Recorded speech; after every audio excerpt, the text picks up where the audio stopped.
Hey, what is up, guys? I am back with my TNA Sacrifice 2014 review.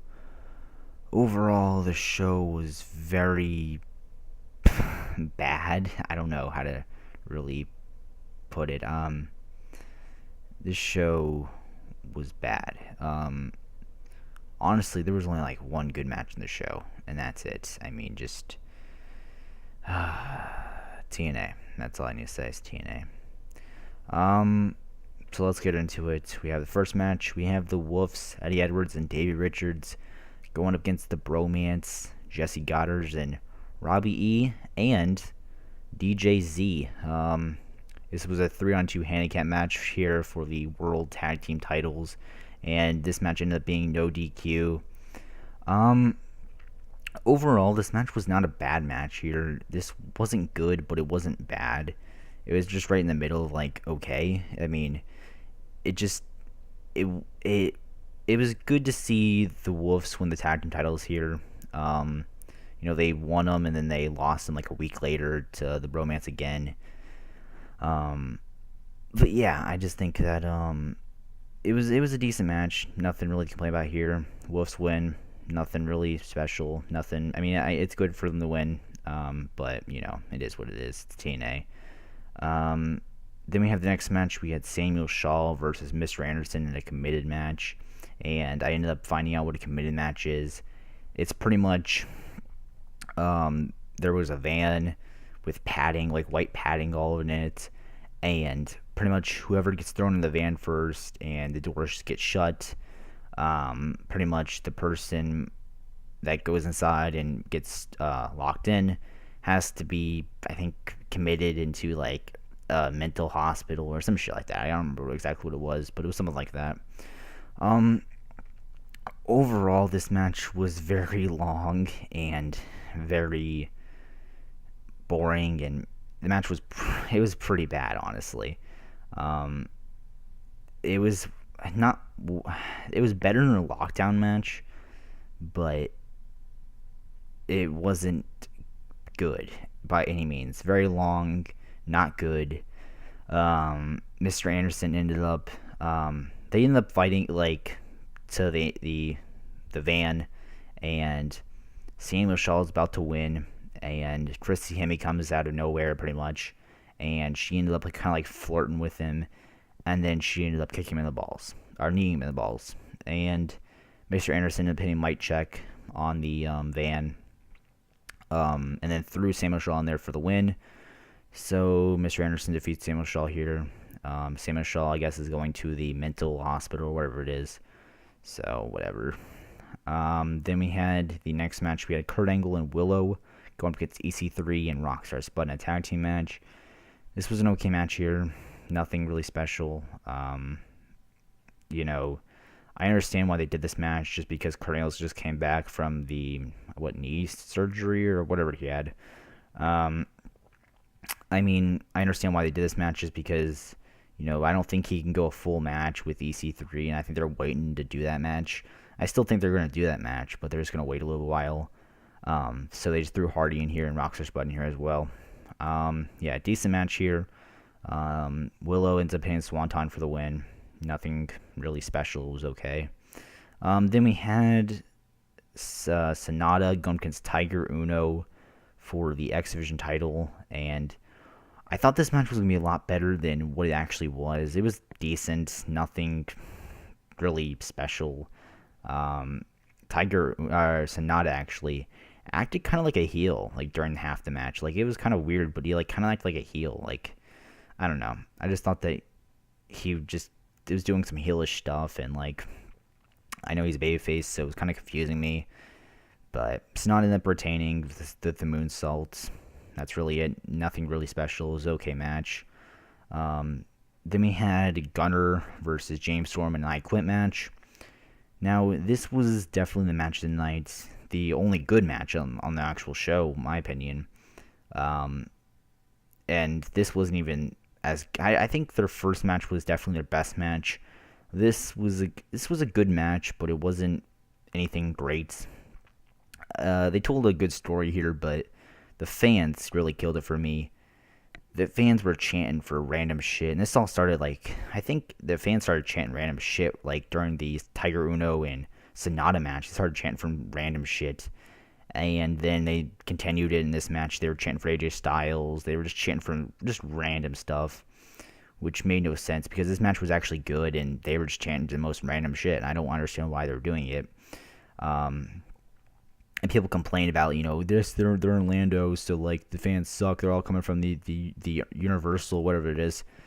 Yes, that's true, but at least they're fucking selling the place out. Not exactly selling it out, but there's people actually there. Unlike they're, you look at Bound for Glory and that there was nobody fucking there. Or Lockdown. I mean, there was barely any people there. There was missing people. Like half the section was missing, and like at least it looks sold out when you look at Impact Zone. And it's not. I don't think it's Orlando's fault. I just think it's TNA's fault. They can't fucking afford to go anywhere else, so they spend all their money fucking on Hogan and going to the UK all the fucking time. But yeah, this was a good match here. Gunner and James Storm. Hopefully this is the last match out of their feud. Gunner's won all the matches, 3 matches, and there's no reason to continue this feud. Gunner ended up taking a shard of glass, and he went to go stab James Storm in the eye with it. He tells the referee to ask him if to quit. James Storm quits, but he still stabs him, pretty sure, in the eye.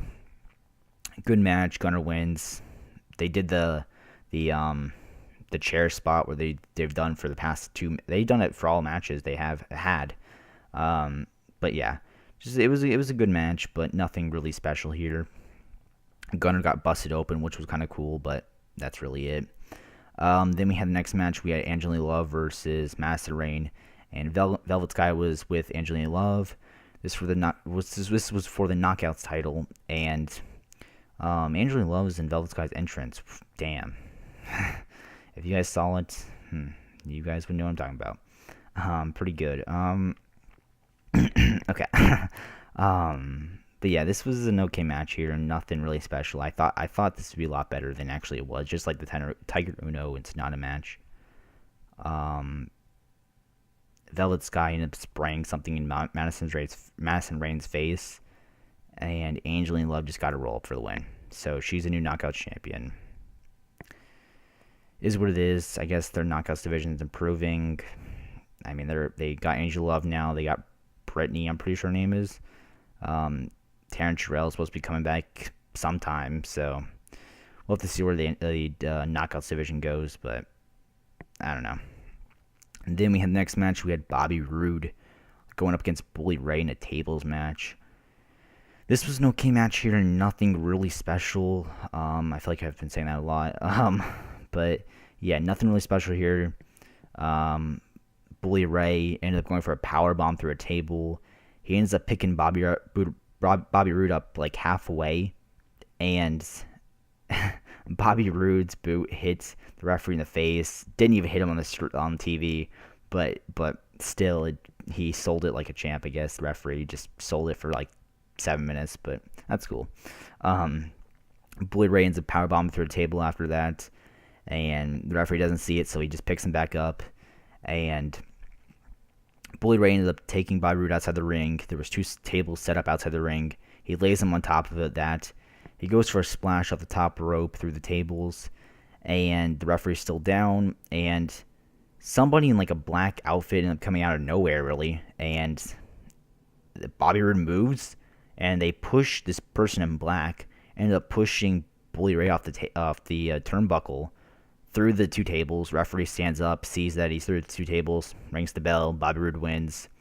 And at first, I really thought it was Spike Dudley. I don't know why, but it looked like Spike Dudley for a second. People were even chanting ECW because they thought it was Spike Dudley as well. But it ended up being Dixie Carter, and she takes off the she was wearing the beard and stuff, and it was like a disguise, and she ends up taking off the beard and stuff, and it was just weird, really. Her hair was all fucked up, and she kind of looked better with her hair fucked up. I don't know why. She looks better than usual. But Bobby Roode wins here. I don't know really where they go with this. Bully Ray he can't really feud with Dixie, so I don't know what they're gonna do next, honestly. Then we had the main event. We had Eric Young defending the World Heavyweight Championship against Magnus. Oh my gosh. Overall, I thought this match was okay. Very long. I don't know why it was so long, but definitely should not be the main event. I mean, these two should not be main eventing. These shouldn't even be the two guys even in the title picture. I mean, goddamn, Eric Young and Magnus. Two guys have done absolutely nothing. Two common characters that should be feuding over the fucking TV title. Honestly. Overall, this match was okay. Nothing really special. Can't really go into detail because there's nothing that really happened. Eric Young ended up retaining. I don't know really where they go from here. I guess they go with Eric Young versus Bobby Roode, maybe. I don't know. James Storm. Not so sure where they go from here. But yeah, overall, I thought the pay-per-view was okay. Well, actually, I thought it was actually fucking pretty bad, honestly. But I'll just say it's okay. Yeah, probably I would say worse than Lockdown, honestly. So yeah. There you go, guys. Hope you guys enjoyed this video. Until next time, peace out.